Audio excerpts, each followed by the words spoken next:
Imagine waking up and it is your day off. You have been waiting for this day and it is finally here. You open your eyes, you have nothing on the schedule. This is supposed to be your rest day. And you realize as you wake up that you don't know what to do. It feels uncomfortable. You almost feel guilty that you have nothing to do and you feel like you have to do something. Anything. And I think at the core of that lies feeling unsafe. I think for trauma survivors like me, resting and having things feel calm doesn't feel safe. If you grew up in chaos, you might feel like that calmness is just a sign that a big storm is coming. And once your nervous system gets wired to expect that, it's really hard to turn it off. And today, I want to kick off season 3 of Hellotraumabrain, talking about how C-PTSD can get in the way of resting and how it can set us up for chronic burnout. Hi, I'm Raysa, a survivor of narcissistic abuse, and I live with complex post-traumatic stress disorder. Welcome to Hello Trauma Brain, a podcast where I share my experiences navigating life with C-PTSD. My hope is to help destigmatize mental illness and provide support not only for those living with C-PTSD or loving someone with this diagnosis, but also professionals who support clients on their healing journey. Quick reminder, I am not a licensed psychologist or mental health professional. This podcast is not intended to replace or substitute professional care from a psychologist, therapist, or other qualified medical or mental health provider. If you believe you may have complex PTSD or any other condition mentioned here, please reach out to your primary care or mental health provider. Any individuals or resources mentioned in this episode are not sponsors of Hello Trauma Brain. This episode may reference trauma or abuse. Listener discretion is advised. Please remember, you can always pause or skip this episode at any time. And now, let's get back to the show. Hello, dear survivors, and welcome to this episode of Hello Trauma Brain. Thank you so much for joining me today. If you are listening on YouTube, here's a gentle reminder to hit the like button to let me know this episode was helpful. I want to officially welcome you to season 3 of Hello Trauma Brain. It feels surreal to even say that, and even more surreal that I am in front of the microphone doing this thing for a third year. Wild, absolutely wild. So, quick check in. The hiatus flew by. I feel like before I knew it, I had to start getting ready for the episode. I kind of did not plan this very well. And to be honest, I am running behind schedule. Unforeseen circumstances also kept coming up. So, on top of the fact that I am technically already behind, I am even more behind given the things that are happening right now. I am going through a health flare up right now. Also, my apartment has been having some issues. It's just been stressful, to say the least. Part of the reason I put myself on a deadline with saying when the episode would come out was to kind of force me to do it, because if I don't have a deadline, it's just not going to get done. It's been hard. It's been a little difficult to get back into the routine. And I also realized that there's not going to be a perfect situation, a perfect quote unquote day or week where everything's going to go my way and I can start doing this. So I'm just going to go ahead and do it in the middle of the things that are happening, because that's life. And that's what this podcast is technically about. So the goal today is to kind of start gently and do something simple. I'm just going to go ahead and rip off the Band-Aid of this first episode, because usually that first episode and the last one, those are the ones that feel the biggest to me. And usually after that first episode, things just start flowing a little bit more. So that's the hope and the intention I'm going to show up with today. I want to officially welcome any new listeners. I'm glad you found this content. At the same time, I wish you didn't need this content. And for those of you that are returning, I am so glad that you are here. Also, wish you didn't need this content, but it will be here anytime you need it. And trust me when I tell you, you are not alone. You are so not alone when it comes to CPTSD and struggling with healing from trauma and abuse. I realize that I have not done this at all since the very first episode of this podcast. So I will do a brief introduction to me, Raysa, your host. Given that we are kicking off a new season, I am a singer songwriter, podcaster. I am also a writer. And I've done things like facilitate support group meetings for survivors of abuse. And I am currently on a relentless healing journey that's been going on for years. And the goal of my journey is to not only get to know myself authentically, but to help manage my CPTSD symptoms. And I would like to be able to navigate life with a little more control and empowerment, not looking for perfection, but more of a permission to be human and letting that be good enough. And at this point, this podcast is going to be documenting a third year of my life going through this process. And you'll get to hear my struggles and challenges with CPTSD and recovering from trauma. You'll also get to hear the wins, because I do have those too, and all the stuff that comes in between. So let's dive into this week's episode. I want to talk about resting and how hard it is to rest as someone with CPTSD. And I think a good place to start is to tell you how the hiatus went for me. So the hiatus started, and around that time, I had just finished a very heavy month of socializing and being out in events. It was Pride Month in June, and this year I tried to be more involved and I tried to really get out there and do Pride and go to events and meet new people. And I feel like I might have overdone it, and I did a lot in a very short period of time. And then July hit, and I was exhausted and not only burned out from podcasting, but from everything else too, including socializing. And I feel like I went all the way to the other end, and then I was like not going to anything. I was able to do some mild socializing, and that was good for me. And then instead of really resting, I sort of saw the hiatus as an opportunity to quote unquote catch up on all these other things that I don't tend to do because I am too busy podcasting and doing the usual stuff. And I don't think I did it consciously, but basically my whole body went, well, we can't just rest. We need to do something. And I went hardcore on this project of organizing my life on Notion. If you're familiar with Notion, bear with me for a few minutes as I briefly recap what it is for those of you that are new to hearing about Notion. It is basically a productivity tool. You can customize it. It can become this very beautifully and aesthetically pleasing looking thing. It can also just be functional. And there are templates that people build. And then there's the route that I went, which is building everything from scratch myself. And I watched so many videos from people on how to do the things. I kept finding myself like needing to do things in a way that worked for me. So even though I was trying some templates, it just wasn't working. And I went on a deep, hyper focused dive that lasted, actually, not lasted, it's still going. It's just not as intense because I have built a lot of it at this point. But let's just say for like a good month and a half to 2 months, I was all in, spending so many hours doing this and then redoing it. And I would try out what I had designed and then had more tweaks to make. And yeah, before I knew it, like pretty much 2 months of my life had passed by. At one point, I thought about giving it up, the whole thing, and just like doing something completely different. Yeah, I've been through it, and I can even feel it as I'm talking about it now, how much tension and anxiety just comes up right in my chest. Because though I enjoyed doing that, it was really stressful to deal with the learning curve. There's a lot of things that I did not know how to do. And there's something about trying to make something work and not having it work that really, really wrecks my brain. And it's weird because I obsess over it and I cannot stop working on it until it's figured out.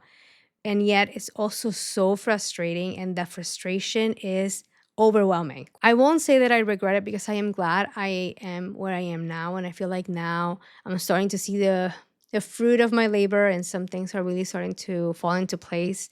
I would totally do it again. If I were to be able to go back to tell myself one thing, it would be do not overcomplicate it yet. Do not expand on it. Just start very simple, very small, and try it out first. And when you have that figured out, then start building on it. Because I kind of build the whole thing, this very complicated shebang thing. And then as I have been realizing what I should be doing or what works best for me, I am finding myself with this huge task of now I have to literally change and edit all these things I have put into this. So, anyway, all that to say, that became a really big project. And it also brought up some toxic shame about how little I've known about my own life. And the thing with this project was that it really highlighted a lot of areas in my life where I had no idea what was happening and I was not keeping track of things. And now as I look back at how much I was avoiding dealing with, I can see how that was quite neglectful on my part because these are things that needed monitoring. I feel like they have cost me not only time but money to neglect them and avoid them. And one of those things was my finances. I don't know. There was a point in my life where I remember counting every cent so I could make sure that rent could be covered. And then at one point in my life, especially when I started gigging full time, I stopped worrying about that and I just stopped looking at the account. And from looking at it maybe like once a year when I was doing my taxes to see if there were any deductibles that I was missing, for the most part, I honestly got lucky through the years because my bank did catch the few times where someone has stolen my information and it basically like sent me a text saying, "Did you just spend this amount in California?" And I would be like, "Nope, I've never been to California. We need to report this card stolen now. Thanks very much." And quite frankly, had they not done that, I probably would have missed it. And yeah, this summer was a rude awakening in terms of me realizing how much I just didn't know about how I was handling my own finances. And I am learning and I am getting better at it. And I'm so glad and I'm so proud of myself for doing that. That's great. A bit of a rude awakening. And again, something that I just wasn't expecting to go all in like that. And I have started working a little bit on it before the hiatus, but the hiatus was almost like the now we really have the time to work on it.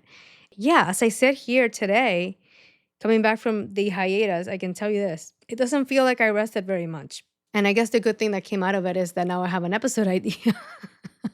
And it's really interesting because at my last therapy session, without even bringing up the whole rest thing, like I was kind of like just navigating the hiatus, trying to do as much as I could. I saw it as an opportunity to get caught up before the podcast started again, and then I couldn't do anything else. And I find that interesting because I feel like sometimes the universe or whatever the heck is out there sends me like little signals. Coincidentally, even though I was not really thinking about whether or not I had rested and whether or not I had spent the hiatus resting, like none of that was in my awareness. But at my last therapy session, my therapist happened to ask, "Do you have a day off?" And I started thinking about it. I was like, well, technically, yeah, Saturday and Sunday. But I knew where she was going with this. She wasn't just asking about my day job. I started thinking about it. I'm like, well, um, uh, um, and I couldn't think of a single day off. I was thinking to myself, okay, like if I was podcasting, I would have been podcasting Saturday and Sunday. I this past weekend I sang at a gig on Saturday. I will say if I have a gig on Saturday, I do see the first half of Sunday as my recovery day, but I usually tend to get going halfway during Sunday to catch up with things. And let me tell you, that stayed with me and I've been thinking about it more. And that's how this episode idea even came to be because I have been sitting with that. If I am honest, I did not spend the hiatus resting.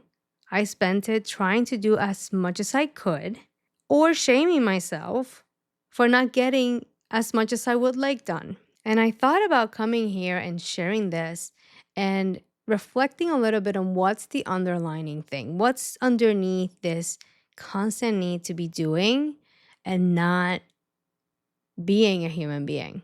And speaking for myself here, I feel like days off feel unsafe. That's way too peaceful. That's like too good to be true. That's it.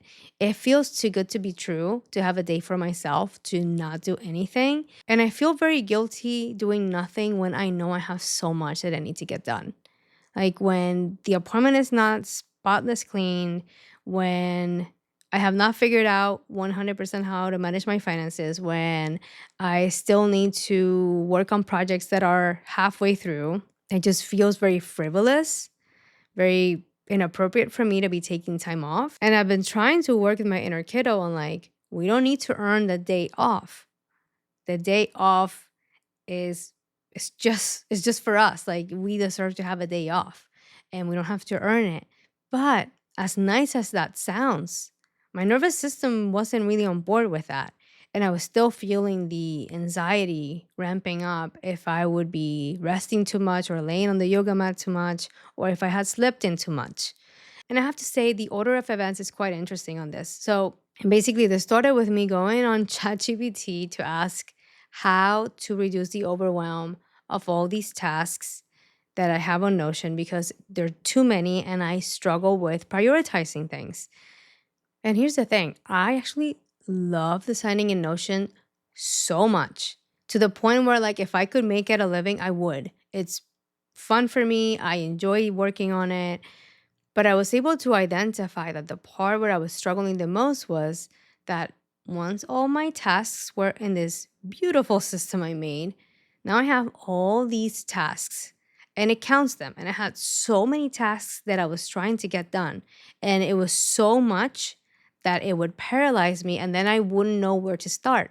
ChatGPT came back with suggesting that I added a time block database and kind of like design it into the thing. So I was like, okay, I'm going to start doing the time blocking.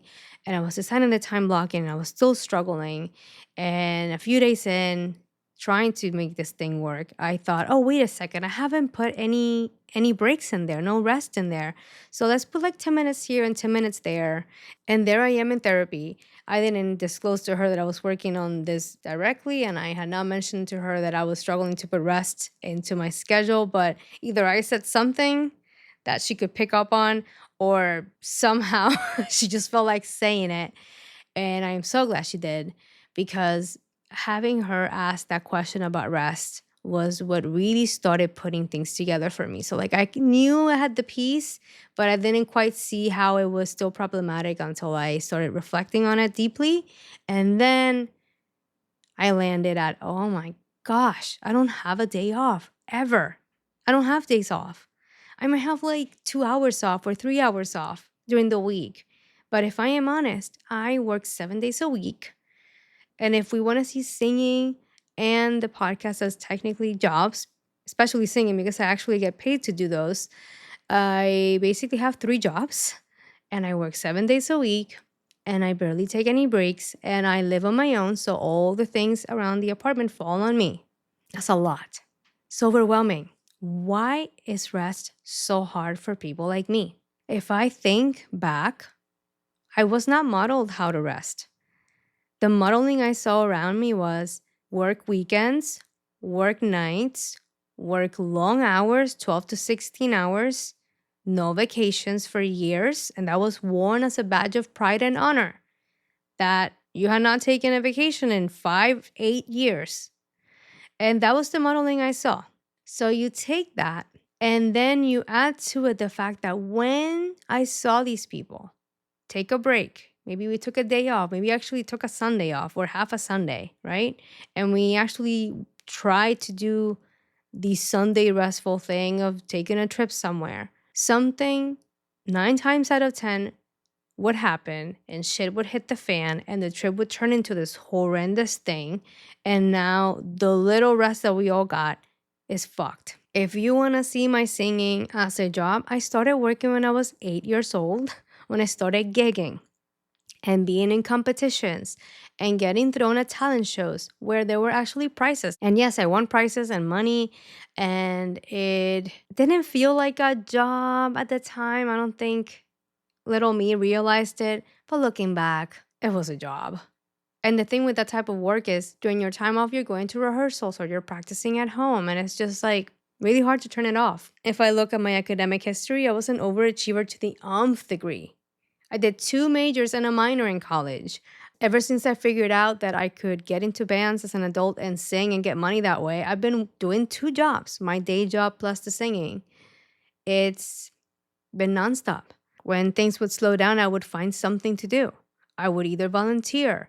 And for a good year plus, I was hosting and facilitating support group meetings. And when I tell you I put in hours, y'all, every week. And if you added them up, that was another job. And the hiatus arrived, and I didn't think to rest.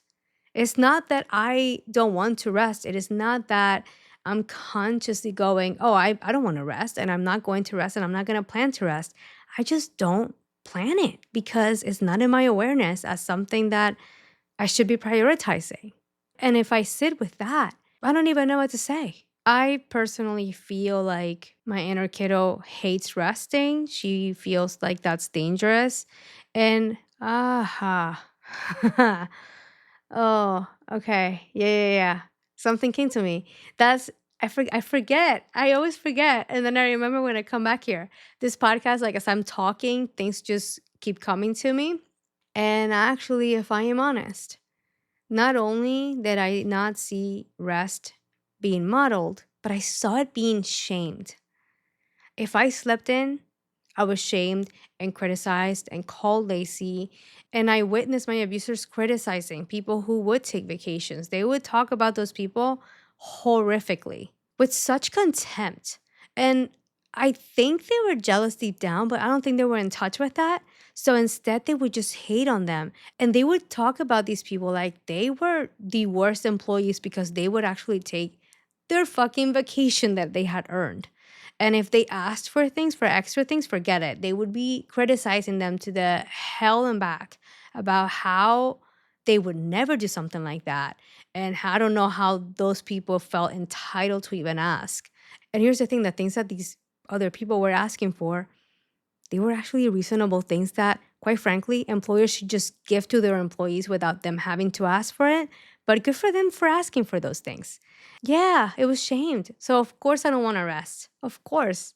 Because, quite frankly, when I sleep in and rest for too long, I feel the shame. I feel guilty. I feel like I'm doing something wrong. And that's C-PTSD for you. When you are exposed to toxic shame for years and years, it stays with you. So even though I've been no contact with these people for a few years now, this is why I'm still no contact, because I am still untangling conditioning and grooming that was hot wired into me to the point where even when they're not around, I still feel the heavy weight of their toxic shame judging me for something that is completely human.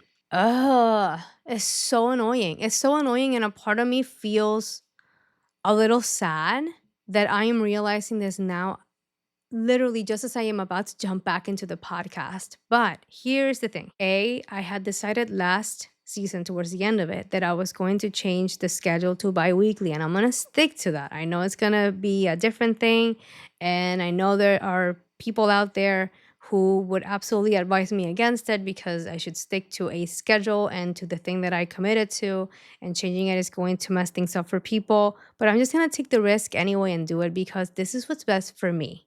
I feel like if a listener is going to listen to the podcast, they will listen whether it's bi-weekly or it's weekly. And I do think of the listeners that might find the weekly episodes to be too often and too frequent, because if they don't listen for 2 weeks, then they have more content to catch up with. So I need to take a step back.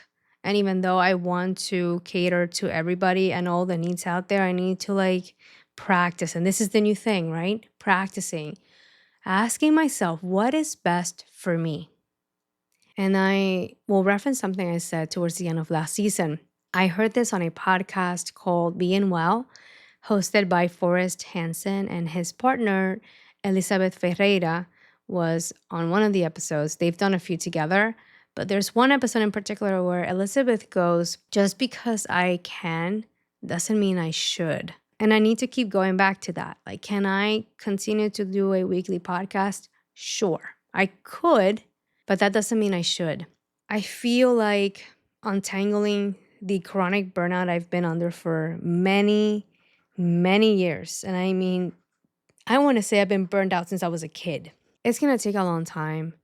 I feel like if I wait to learn how to rest properly, like fully rest, and I wait until I am not burnt out to start the season, you want to get the season for a few years. So instead, I'm going to do the season while learning to rest and learning how to slow things down.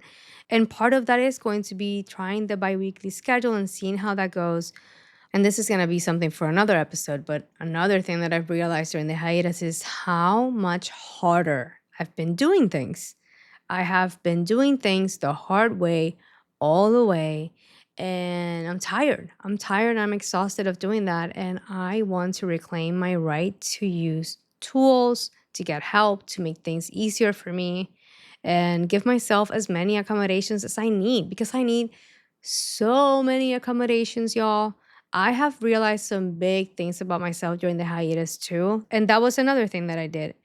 On top of all the things that I was trying to achieve, I went on these really deep dives to understand more things about my brain and about my learning style and all the things that are connected with how I process information. And yeah, that's a whole can of worms that I'll keep opening throughout the season.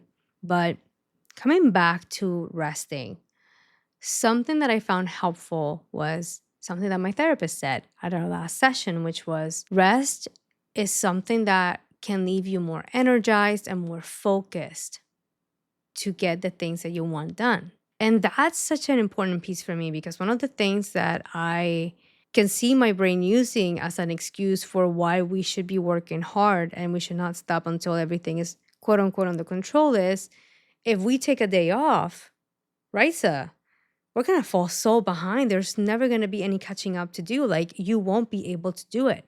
You have to keep going. Otherwise, forget it. And that's a lie. Let me say that again. That is a lie.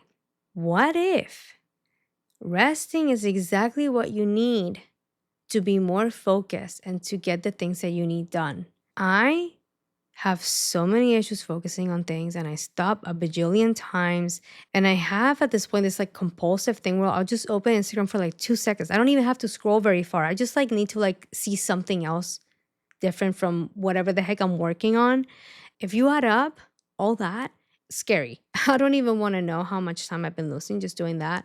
But I feel like ever since I started seeing rest as an investment in having more bandwidth to do things better because I am more focused, I am refreshed, the battery is charged. Like once I started seeing the burnout and the chronic go, go, go, no rest, you have to keep going as counterintuitive because it's actually making it worse.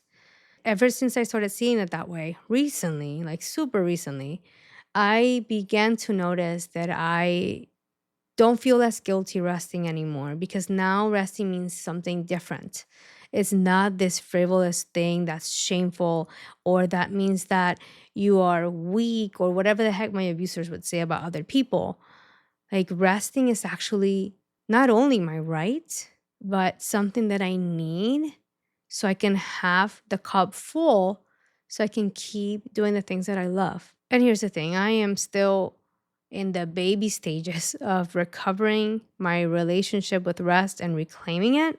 And I don't want to give myself a hard time because it made sense. I would be scared of resting. It makes sense. I'm still scared of resting. Like, for instance, the other day I saw a post from About That Jack. This is a blog. And I actually shared this post from Jack on my stories recently, which was about how nightmares and insomnias linked to C-PTSD can increase the risk of high blood pressure and heart problems. I shared it quite frankly in outrage of, are you fucking kidding me? Like, I already know I have all these increases in all the things because of the C-PTSD, but are you kidding me? Also, like my sleeping patterns are a part of this. And as I was getting ready for this episode, a new layer hit me on top of this whole nightmares thing, which is, think about this. One of the ways people suggest we rest is sleeping more, taking a nap. Well, what happens when you are the type of person who has CPTSD and has very violent and horrible nightmares. Does napping or sleeping a little bit longer sound like a restful thing to you? I'll speak for myself. Sleeping a little bit longer doesn't necessarily feel like a nice, restful thing to do. It can actually feel scary sometimes. And I hope I'm not jinxing myself saying this. Luckily for me, I am able to shake off my nightmares enough that I don't spend every night super scared to go to sleep. But there are some nightmares that really stay with me throughout the day. Recently, I had a really violent one and it hit me then. Like, even the concept of sleeping a little bit more to quote unquote rest is kind of wrecked for people like me because we're not necessarily safe when we close our eyes and we go off into dreamland. It might be one of those where I don't remember anything. And quite frankly, those are my favorite when I don't remember a single thing. Because if I remember my dreams, usually it's because they were really, really fucking disturbing and violent and just, ugh, just, ugh. I know. Ugh. And that's the thing. When you have CPTSD, rest becomes another source of danger. It becomes a potential preemptive sign that something bad is coming. It could be a time when your brain is reliving something really traumatizing through a nightmare. It could be feeling shame because you were taught that it was wrong to rest and sleep in and take time for yourself. Your abusers told you that it was a selfish thing to do, and you still feel it in your bones many, many years later. It's hard. It's really hard. And if you are resonating with any of this, I want to tell you this. It is okay for you to rest. It is okay for me to rest. Rest is important. It is just as crucial as eating, breathing. It is a crucial part of taking care of yourself, and you do not need to earn it. There is no scorekeeping. There is no prerequisite that you need to meet to be able to rest. You deserve to rest based on the mere fact that you are a human being. And I realize that hearing that one time is not going to be the thing that transforms everything and changes it for good forever and ever. But I feel like we need to hear those things. When it comes to this one, I'm going to need to hear it constantly because I've kind of had it. I've had it with pushing myself so hard. I've had it with living with so much stress, with so much chaos, with so much anxiety. I've had it. I've had it.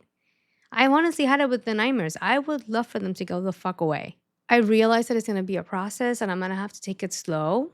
But even realizing that rest is an important part of my life and even thinking about rest as something to prioritize, like I'm putting it on Notion and it's like one of the things that I need to make time for during the day. I started noticing like even when I'm working, like if I'm taking a break from working, let's just say like 2-3 minutes to recoup, I tend to try to do things that are still productive. So I might work on the podcast for a second or try to do something that I consider still quote unquote productive. And lately, I've been taking those 2 to 3 minutes to literally breathe and do a body scan meditation and just try to be in the present moment. And even when I notice that my thoughts keep coming, because that's the thing, my thoughts just keep throwing things my way 24/7, I keep going in 2 minutes, in 3 minutes. I want a few more seconds to myself.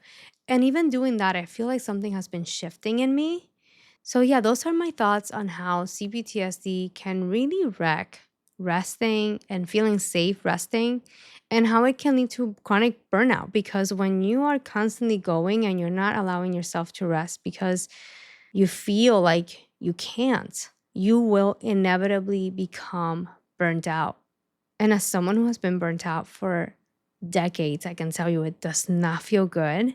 And there's no way that's good for our nervous system. Our nervous system was not built to be on high alert alarm mode 24/7. It's not good for us. That's why a lot of us get sick and have a lot of health issues blowing up. Our bodies are not designed to be in that chronic state of stress, hypervigilance, anxiety. It's too much. As hard as it is and as hard as it sounds, opening ourselves to the possibility of starting to accept rest, starting to reclaim it, can be a game changer.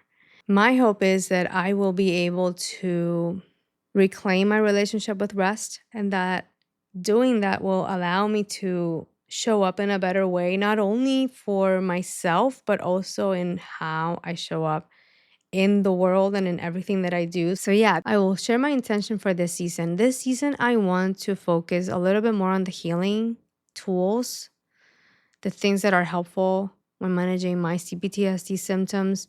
I feel like the constant intention I'm going to have to keep practicing here is showing up in a good enough way and allowing for things to be easy, allowing things to just be simple and letting that be good enough.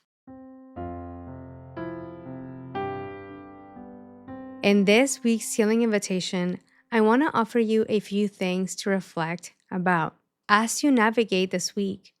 Think about whether you have allocated some time for you to rest. If you have, notice how you feel when you are resting. If you have not, no judgment, I've been there. Try to see if you can allocate even 2 to 5 minutes to rest and see how you feel during that time. I invite you to focus more on noticing things instead of changing things drastically. See how your body feels. Do you feel safe? Do you feel uneasy? What's going on in your body? Do you notice any fears coming up? Reflect on that. And as you gather data, I invite you to consider adding a little bit more rest to your schedule this week and see if that makes a difference in the way you are focusing afterwards and how you go about the rest of your day. Please let me know in the comments how this week's healing invitation goes if you choose to accept it. Before we wrap up this episode, all music and production are courtesy of yours truly.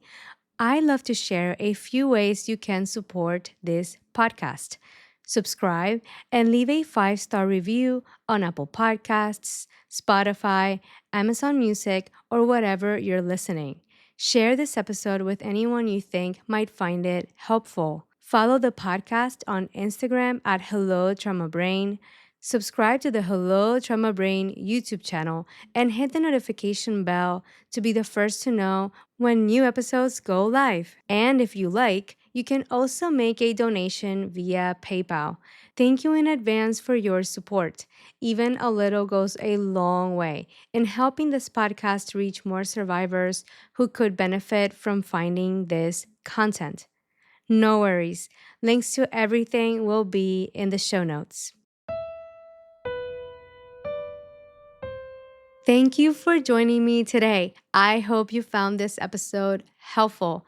I wish you the best as you reclaim your relationship with resting safely.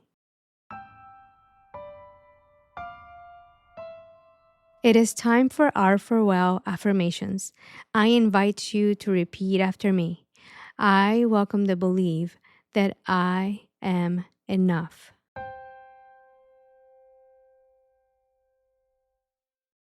I am lovable. And I deserve to heal. May you stay well and safe. I will talk to you next time, and thank you for your presence.